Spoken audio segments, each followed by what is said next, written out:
In the last episode, we learned that the restaurant was going to be sold. Once again, I found myself looking for work.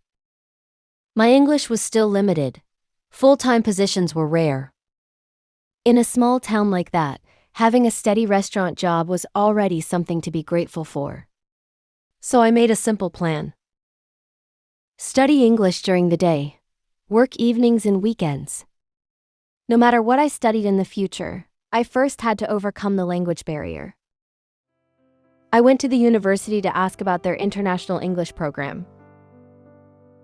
I prepared to enroll, study, and earn at the same time. I was not thinking about changing my destiny. I just wanted to protect my life from collapsing again. 2 weeks before the new owner officially took over, he asked to meet with me. I assumed he would say, they already had their own chef. But instead, he looked at me and asked, "Have you ever thought about running a restaurant? If we restructure the shares, would you consider joining as a partner?" For a moment, I said nothing.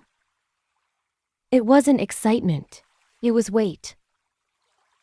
Because this was no longer just a job I could leave if I needed to. This was responsibility. I want to be honest. At that time, I was not thinking about making money. The most practical reason I considered it was simple. If I invested, I could keep my job. I could stay in the kitchen, continue building experience, remain in the only field I truly understood. The current kitchen partner was leaving due to disagreements.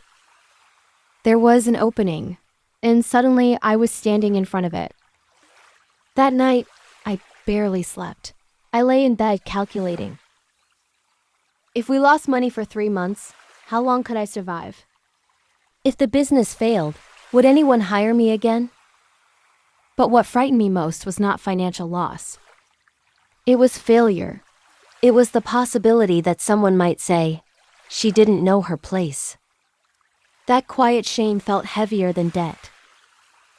No one saw that fear, but it was there.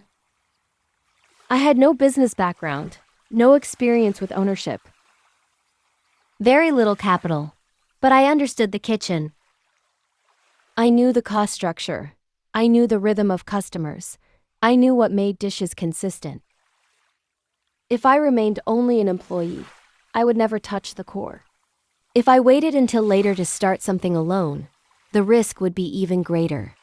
Perhaps it was wiser to share the risk now than to face it alone later.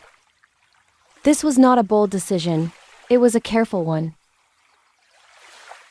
A few days later, I said quietly, "I'm willing to try."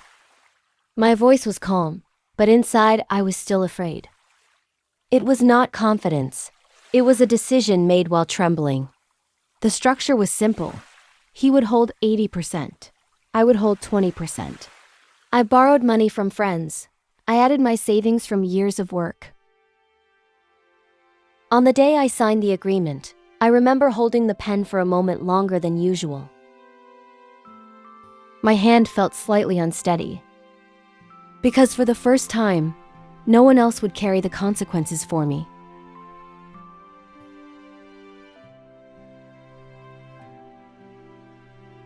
The previous owner handed over the sauce recipes, the true core of the restaurant.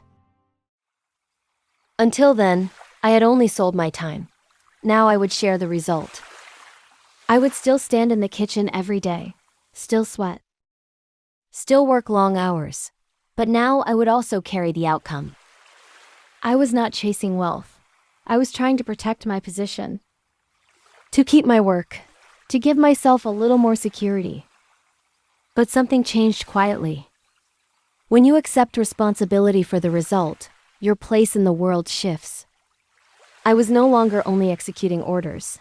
I was part of the decision. The pressure was real, but so was the growth. Partnership does not guarantee success. It guarantees accountability.